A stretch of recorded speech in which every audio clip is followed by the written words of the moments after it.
Toronto Raptors lose to the Boston Celtics 121-113 and are now on a 3-game slide. What's going on, everyone? Welcome back to another episode of Raptors Rundown. I'm your host, Yusuf Abbas, and this was almost another very depressing and disappointing episode, but the Raptors fought back and made it a little bit entertaining, even getting the lead at one point.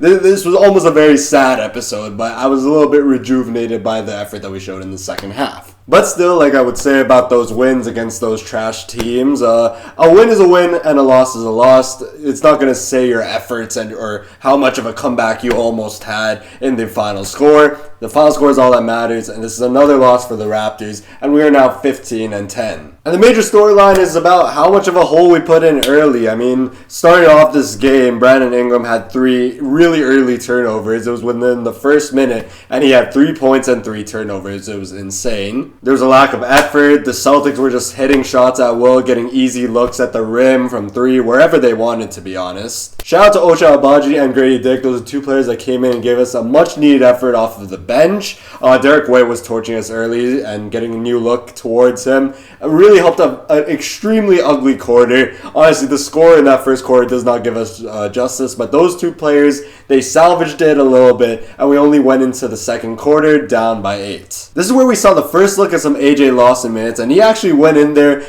hustling, actually putting in effort on the defensive end, and Darko pulled him instantly. He provided a sort of spark, but the Raptors, he went off, and the Raptors give up a massive lead to the Celtics at this point. We're giving up open threes, helping way too much for an easy pass for a wide open 3. Everybody was hitting everything. On offense, our process was terrible, and they went on a massive run, leading by as much as 23 points. I mean, defensively, they just got blown by every single time. It was a wide open look at the rim. We were allowing them to get offensive rebounds. Neemias Queta had a monster game, especially on the boards.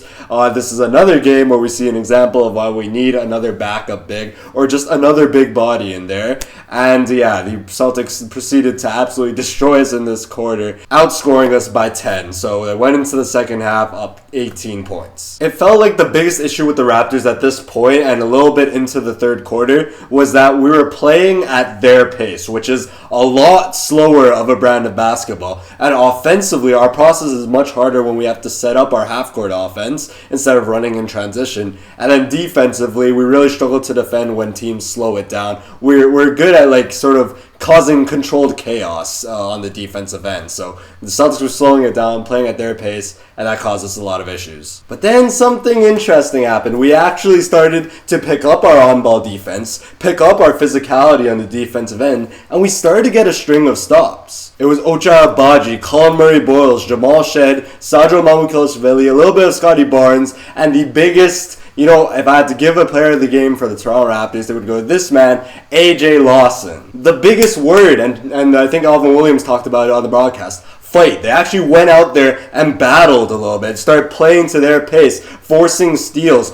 forcing double teams, actually trapped them, giving them tough looks on the offensive end. It was beautiful to see in this quarter. And we finally started hitting even more of a shots. Offense, to me, wasn't really a big issue overall in this game. Ochai Agbaji finally hit his first corner 3, and we were hitting our shots, getting stops, and we cut it to a single-digit game going into the fourth quarter. And then to open the quarter, Darko Rajakovic, I don't know what his obsession is with putting these rookies and sophomores who haven't played the entire year in the fourth quarter, but he starts to play Elijah Martin. And shocker, it goddamn works. He played a lineup of Elijah Martin, Jamal Shead, AJ Lawson, Sandro Mamukelashvili, and Scotty Barnes out there, and they opened the quarter and brought a next level of energy, and eventually, we even got the lead. We were up by 3 points. But like any Cinderella story, this one ended when the Boston Celtics finally started hitting their threes. We felt like we ran out of gas offensively at this point as well.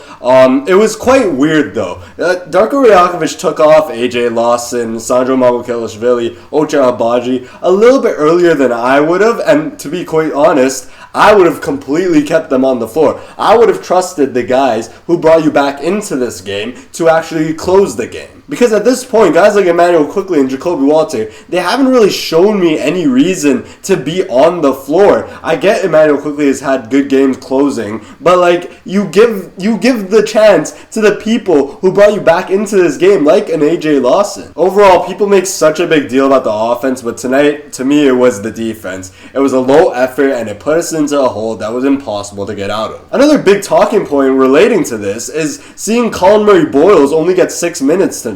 Colin Murray-Boyles has had an incredibly good stretch of games offensively and defensively, yet he's the one who gets his minutes cut for AJ Lawson? And lo and behold, this is the first game in a while where we've actually had struggles defending the ball. Derek White was on fire tonight. He had 27 points. That would be my man of the match. He had some killer threes down there in the fourth quarter, as did Peyton Pritchard. He actually surprisingly struggled for his standards for a game against the Toronto Raptors. Usually he drops like 30. Tonight he only dropped 15. I say only. He had an efficient 15. He had a good night. Jaylen Brown, their leading scorer, had 30. Neemias Queta had 11 rebounds. Jordan Walsh, he's a bulldog on defense. Shout out to him. He's really shown himself with this injured Boston Celtics team. And their 3-point shooting was ridiculous. It was around like 60-something% to start the game. It cooled down a little bit. It dropped all the way down to 43% by the end of the game. But yeah, they are a good team. I don't know if anyone expected their start to continue on throughout the season. The way they were playing, I actually thought that we would have had a chance in a series against them. I don't know if I would say that anymore, especially with Jason Tatum's return looming. But the Boston Celtics are back, and they are a serious contender and a serious threat in the Eastern Conference. On the Raptors side of things, it was good to see us attack the paint a lot more offensively. We weren't really shying away from contact in that second half. It was a tale of two halves. We looked like a completely different team. It sort of restored my faith in this team, seeing them actually play a solid brand of basketball. A big exciting point for me was seeing Sandro Mamukelashvili's offense return. He only shot 2 threes tonight, but he was 6 for 10, efficient, 14 points, back to the scoring that we're used to. Jamal Shed finally hit another 3. He was 1 for 3. Like to see him a little more efficient than 4 for 10, but he was a lot more aggressive. Took some better shots in my opinion. Shout out to him. And then once again off the bench, the best player off the bench for me, other than AJ Lawson, was Ochai Agbaji, defending at a high level, actually taking smart shots, going and attacking the basket, and finally hitting a corner 3. And I'll just say this, if I'm Grady Dick and Jacoby Walter, seeing AJ Lawson's effort, seeing Ochai Agbaji's effort, and seeing how much better we played with them on the court, I would be worried for those guys, because we're at a time where Darko Rajakovic will not be afraid, hopefully at least, will not be afraid to bench people for the sake of winning games. You know, it's not about development this year. If you are not playing good basketball, you will lose your minutes. For Jacoby Walter's case, it's if he stops putting in effort on the defensive end, and for Grady Dick's case, it's if he's not scoring the ball effectively or not taking good shots. But what is going on with the Raptors? I mean, we're on a 3-game losing streak. We had this incredible start to the season where we went on this 9-game winning streak, and now it's sort of like we're leaking gas and we look like a completely different team. What has gone wrong? What has changed for the Raptors over this stretch of games? 1-5 in our last 6. It's not looking good right now. Well, I went on to X and I saw his tweet made by Kenny. Shout out to him. He asked all these Raptor fans what they'd seen in the last 7 games that seemed different from earlier on in the season. And I give my answer. The top 3 for me is the lack of physicality. It seems like we've been shying away from any sort of contact. The turnovers, we would force a lot of turnovers early. Haven't done that so much recently. And then last but not least, obviously, the lack of RJ Barrett not being there. So it's a lot harder for our offense to function without him out there. But I scrolled through some of the replies of other Raptor fans trying to see what everyone else thinks was going wrong, and these were a couple of the standouts. One of the biggest ones that I saw in all the replies of this tweet was the poor defense of Jakob Poeltl. However, to my understanding, from all the stats I've seen earlier on in the season, my initial impression was that the Raptors were a much better team when Jakob Poeltl is on the floor compared to when he is off. So naturally, I went and I looked at his advanced defensive stats because I wanted to see, is he truly affecting our defense like that bad? What I took away was for when he is on versus off the court, we force less turnovers, and our opponents are shooting better. The only thing that's significantly better is our opponent's rebound percentage being a lot more down when Jakob Poeltl's on there. He's in the 95th percentile when it comes to him being on versus off the court, and I think that's a big factor to why we need him. This team is not able to rebound when he is off the floor. We're giving up way too many. You saw it in the Boston game. Neemias Queta was feasting on the boards. But my main question to that is it Jakob Poeltl, or is it just the fact that he's a 7-foot big man and we could potentially work better with someone else? That's just a thought to think about, Raptors fans. The two other big excuses, I want to call them, that I saw in those replies are that we're just playing tougher teams and the excuse of there being a lot of games and that we are getting tired. My response to that is, if we keep using the excuse of tougher teams, then that is an issue. If we keep using the excuse of lots of games and us getting tired, that is an issue. When it comes to the excuse of tougher teams,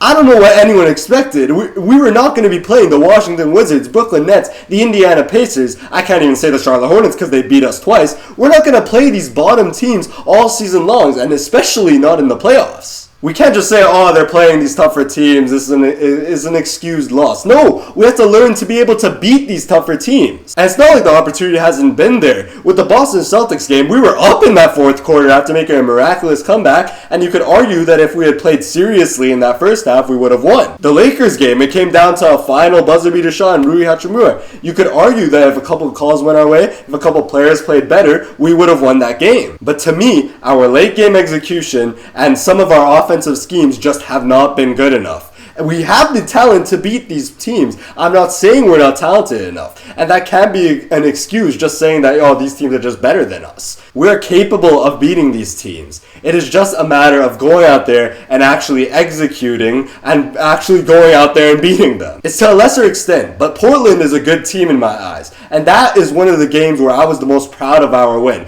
Because we went out there and executed late against a really good team and against a team that could not be taken lightly. For the excuse of us being tired and there being a lot of games, whoop-de-doo. This is the NBA. This cannot be an excuse for professional athletes. And for us, a big part of our game is the transition game. Over the stretch, the frequency of our transition game hasn't dropped, but the points per possession has. So Darko Rajakovic made such a big deal about our conditioning being up there. And our conditioning has to be up there if we want to play this fast-paced style of basketball. Because if we don't have the conditioning to play this style of basketball, we're going to get tired, and then we're going to end up losing games like we did against Charlotte, where we just could not score because our legs weren't under us. So if this style of basketball is not sustainable for us, we have to figure something else out, and we have to improve our half-court offense, and we have to improve our offense when the game slows down for us, so that we are able to win these games when we are getting our legs back, and maybe we're not as healthy or as energetic as we are in other games. The last one I saw a lot was the RJ Barrett being down. They showed this stat line of RJ Barrett, the Toronto Raptors with versus without RJ Barrett. And keep in mind, this is before